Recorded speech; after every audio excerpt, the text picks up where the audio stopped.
গণভোটে হ্যাঁ ভোট জেতার ফলে দেশের শাসন ব্যবস্থায় আসছে ব্যাপক পরিবর্তন।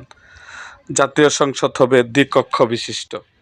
বিরোধী দল থেকে ডেপুটি স্পিকার এবং সংসদীয় কমিটি সভাপতি নিয়োগ দেওয়া হবে। দলগুলোর প্রাপ্ত ভোটের আনুপাতিক হারে 100 সদস্যের একটি উচ্চকক্ষ গঠিত হবে।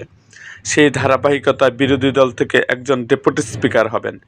এই দৌড়ে আলোচনায় আছেন জামায়াতে ইসলামীর সাবেক আমির মাওলানা মতিউর রহমান নিজামীর ছেলে ব্যারিস্টার নাজিবুর রহমান মোমেন। একই সঙ্গে এই পদের জন্য দৌড়ে আছেন মীর কাসেম আলীর ছেলে ব্যারিস্টার আহমেদ বিন কাসেম আরমান। তবে ব্যারিস্টার নাজিবুর রহমানের নাম আলোচনায় সম্ভাবনা বেশি। সূত্রমতে 11 দলের শরিকদের মধ্যে এনসিপির দক্ষিণাঞ্চলের মূর্খ সমন্বয়ক হাসনাত আবদুল্লাহ হতে পারেন বিরোধী দলীয় হুইপ।